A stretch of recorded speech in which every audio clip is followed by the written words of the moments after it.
I feel like this show has a very dedicated fan base because this is one of the most underrated, masterful series of comedy that I have seen. And this show is mostly known for its unfiltered, raw topics on issues like love, loneliness, comedy, and existential angst, stuff like that. And it portrays the fictional narrative of the comedian Louis C.K.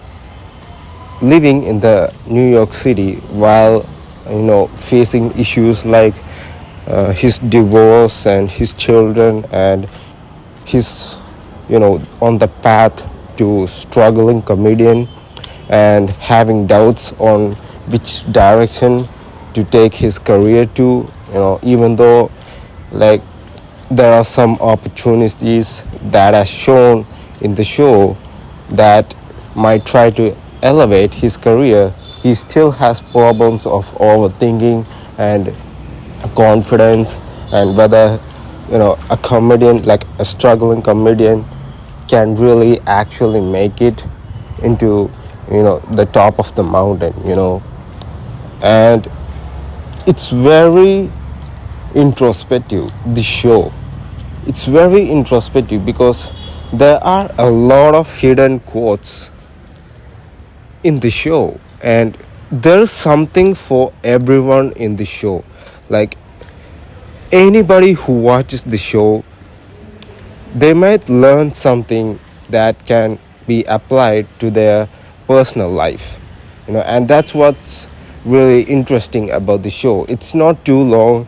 It only has like 5 seasons, and each show has like 22 minutes or so, and it's the perfect length. And in those minutes there are so many in-depth subliminal or hidden messages on each episode on how a person in their life can actually adapt and try to make something out of it. I also feel like what sets this show apart is because of its unconventional narrative structure and the approach of experimental in storytelling as well. And it also doesn't includes in the part of the natural ordinary sitcoms that you see on the TV or on the streaming platforms. Also, like, these episodes from the show feels like a short film because it's almost like a vigneted style movie but a short film, and it shows the unpredictable elements that attack on this comedian Louis C.K.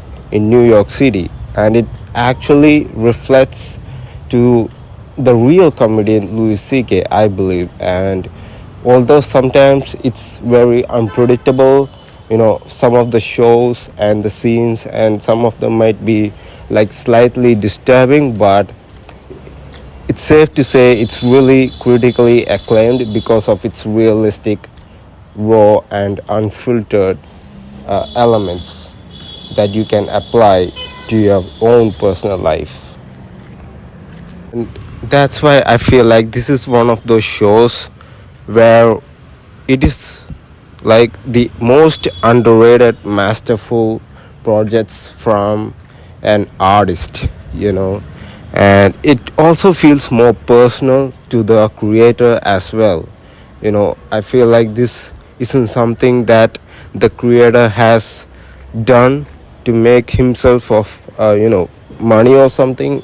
I actually feel like this he made it from his personal reality and experiences from life, and he wanted to show that to other people so that they might apply it into their life. And it's so rewatchable as well. The show is so rewatch. I watched it 2 times actually. Like, I watched it a long time ago, and just recently I decided to watch the show again. That's how that a show is good when it's rewatchable. Friends is rewatchable. Seinfeld, those shows like that, it's rewatchable, and how powerful and effective that element is. If something, a series or movie is rewatchable time and time again, because how it affects in the society, and you can learn about it. Like every time you watch a Stanley Kubrick movie and you learn something every time, that's how it's like a project is masterful, and this is one of them.